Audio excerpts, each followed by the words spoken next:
This segment is sponsored by the Tennessee Wildlife Resources Agency. Join us in preserving and protecting Tennessee's wildlife. All right, welcome back, everyone. You can call us here at 737-7767 for any questions you might have. Comments.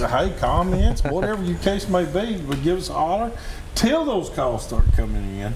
Again, for people to be able to get involved, they need to be members of West Tennessee. Well, they don't have to be, Hugh. I mean, that's our best avenues. Tennessee deer hunters and West TN deer hunters. Yeah. But of course, well, that way they get to see the auctions. That's the only place they can see them. That's correct. That's right. But now we do also take donations at Simmons Bank in Baller, 809 West Market Street. Yeah. Because we do have a lot that come up and drop up there too. Can you stop it off at any Simmons Bank? You know, I would think you could. Yeah, since it's a branch, yeah. Because it'd be under the Brad Deming Memorial Bicycle Fund. So because there's Simmons Banks everywhere now. So I'm sure as long as they said, make a donation to the Brad Deming Memorial Bicycle Fund. That's the official name of it. Yes, I don't see where it would be a problem with that. Well, that's awesome. Well, we got a call, but before we take this first call real fast, tell us about one of the upcoming auctions. Yeah, one of the upcoming auctions we got is I did it a couple years ago, and that's how Mike and I got to be good friends. But it's at a Bill Dance Lake in Hardeman County. Bill Dance has been taking me fishing since I was a kid. He's gonna be big now. That's how I learned how to crappie fish with Bill Dance. I'll just tell you. And so can I just carry your rods in there? We're going to auction off a trip out there with me for 2 people.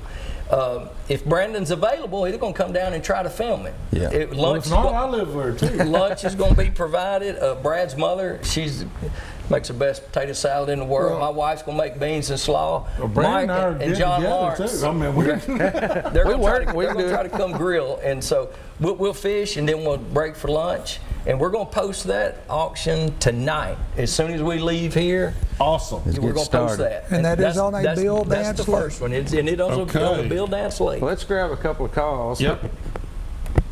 Michael, how can we help you tonight? Hey, I apologize. I missed last week's show. That's okay. I was wondering, and Brandon answered part of it, is the turkeys are just now waking up. I've talked to everybody, and I haven't seen a turkey one, and haven't heard of anyone seeing any turkeys here lately.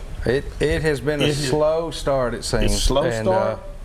But they're starting to come out of their shells now, so to speak. But I agree. Really up until a couple of weeks ago, you wouldn't have thought there was a bird in Wilson County. But I'm going to tell you something. It's picked up big time the last 3 days. Just the last few days. So hopefully you'll start seeing some more yourself. But it had me a little worried there for a few weeks, and then they started coming out. I think they've just been hiding in the cedar thickets from this old wind. I think that's exactly right. They've been hanging in those cedars and next to those lakes and everything, because they don't roost around those lakes and rivers because the water keeps it warmer there.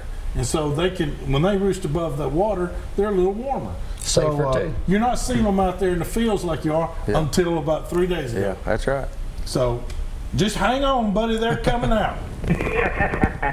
I'm waiting. I am too. Thank you, Michael. Thank you very much. And Raymond, how can we help you tonight, Raymond? I've got 2 questions and a comment. Sure. All right.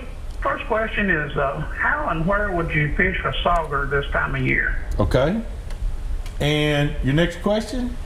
Is, how was the tilapia fishing this year? Did they catch many or not? And the comments for the 2 guys on the end, I think they're doing a great job. Thank you so much. Thank you. Well, I'll tell you what, now the sauger has not been good. I started to say, that fish we saw earlier, he was pretty blessed. He was blessed to catch a 20-inch sauger. Because it's been slow. I've got a couple of friends of mine that is pretty much their game is sauger fishing, and even they'll tell you that they have struggled this year. They have struggled this year. Yeah. And I think it's because of all high water. We've had a lot of high water when it was cold, and it caused the fish not to be schooled up like they usually are. Even below the dams at Cordell Hall, nobody was catching very many. I was going to say, that would be my #1 place to say to be right now, would be to try to run Cordell Hall Dam. And as far as tilapia, tailwaters, but I have not heard but one report on tilapia. Not like normal. I really haven't either. I don't know if everybody's forgotten about them. I think they're just being quiet about them. But I'm going to tell you, the high water right. also would have affected them also. At the Gallatin steam plant, the high water being up there so far up and them having that discharge right there wasn't going to affect them very much. So it might not have brought them in like they normally would have been. And we still have high waters. I've came across the Cumberland. It's high. No doubt. It's high. So people are still suffering. You saw Center Hill the other night. We were down there this past weekend. And by the way, I'm glad you said that because I was asked to say this. The ABA tournament that is scheduled for this Saturday out there at Center Hill Lake is still on. Yeah. Now, Center Hill is 8 feet above Summer Pool. I want you to know it's dangerous. It's going to have some stuff floating. It's going to have some stuff under the water. But the tournament is not being rescheduled. They are going to go ahead and have it. Yeah. Well, the other night, you know, we were down there this past weekend, my wife and I. Yeah. Center Hill is way, way up. And the Caney Fort, you can go whitewater rafting down that joker right now if you want to. So it's they have it. Joel, you might want to think about that. Yeah, get in and get you some rafts. Get you some rafting going on, I'll tell you. But we appreciate your call, caller. All right, and the next call. Wanda, how can we help you? Are you there? Yes. We are. Hi. Hi, Wanda. I have a question. Okay. Hi. Just wondering, this is Rhonda. Oh, okay, Rhonda. Hi. How can we help you tonight? How can a group make a donation to the cause in order to purchase some bikes? Do we make a donation or can we purchase bikes and send to you all? How do we do that? Ron, you could purchase some, but to be honest with you, I mean, we'd take them either way, but we have more buying power with money because we have worked out a deal with Walmart where basically we get, you know, last year it worked out pretty much if we bought 5, we got 1 free. That's how it worked out. That's awesome. Okay. So I mean, but I mean, you know, we're not going to turn down a bike. But you know, we just have more buying power. Money would give you more. That's exactly money right. gives us more buying yes, power. it sure does. Okay. And you can make that donation to Simmons Bank. I mean, can Rhonda and her group go to a Simmons Bank yes, and they just could. donate the money? Right, to the Brad Deming Memorial Bicycle Fund. That is exactly correct. Rhonda, did you get to hear that? I did. That's very exciting. Thank you so much. You're Thanks, quite welcome. Rhonda. We thank you for Thank you, calling. Rhonda. All right. Thank you. Have a good night. Gary, how can we help you tonight? Gary? Yeah. How can we help you, brother? I tried to get a hold of y'all the other day when Mr. Kennedy was on there, but I didn't. Yeah. But I tried to get a hold of you the other day when Mr. Kennedy was on there, but I didn't. They tell me that if you're hunting and you're going from one place to the other, you can carry a loaded shotgun in your vehicle. Is this true? Depends on if you're on state roads, public land. There's a lot that goes into that question. It's I think the law would be more so come from the ability to protect your vehicle with a loaded firearm now. I don't know that it would. You go into WMA, it's going to fall under game laws and they'll nail you for that. But if you're on state road, it probably, I would say, falls under protection of your domain now. I thought it was, if it was a handgun, it was fine.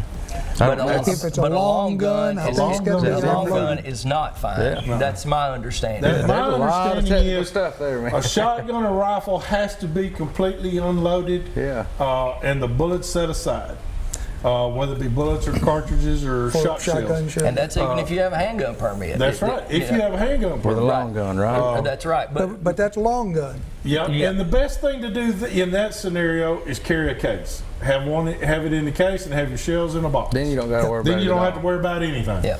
But you can have your loaded handgun in there. You can have a loaded handgun. Except maybe on WMAs. That's what I'm saying. Yeah, That's where I know more about it. WMAs, So you right, get all it. that's different, Won't right. allow you to carry the handgun. Yeah. So you got to be a little careful. State on law, that one. I don't want to, you know. I don't know And about all that. state law and all that, it goes into. And It does. let me give everybody a fair warning. Fair warning right now.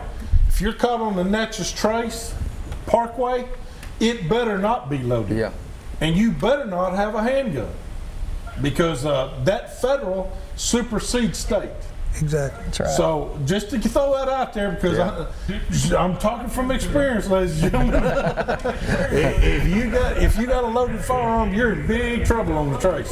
You're in big trouble on the trace. That's it, guys. We're going to cut loose. We got feedback. Thank you for that call, and we had a lot of feedback on that one. We did. Yeah. So just that ought to have been a tip of the week, but don't get caught on the trace. Yeah. It's bad. It's bad news. I got a good tip when we get to there. All right. Well, guys, we're going to get ready to go over and do this week's tip of the week. This week's tip of the week sponsored by Davidson Farmers Co-op. You can go see them right there on Dickerson Pike, right off of Briley Parkway, or give them a call, 615-860-4774. All right. All right. Well, Anthony's going to give us our tip this week. I'll tell you, I've got a good one. All right. And I normally don't share it, I'll be honest with you. But wait a minute, I normally catch, pretty close to about 5,000 crappie a year is about what I average.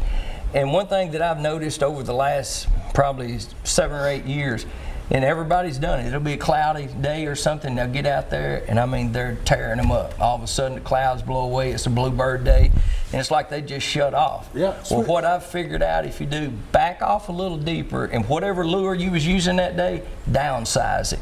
It don't matter if you're using a 2-inch crappie jig. Go down to about 1 1/4 1.5 inches, and go deeper, and I promise you they'll go back biting just like they did when it was cloudy. I've seen it too many, and just happened only that by accident one day. They just shut off, and we decided not to leave. We said, we're going to figure these things out, and now I've done it enough to prove it out, and it'll work. My Flyers, we're going to have to get us 2 dozen big shatters and 2 dozen little ones. That's exactly right. It'll do it. I'm serious. Guys, we're going to take a quick break. When we come back, we'll have this week's recipe of the week and some more Southern Woods and Waters.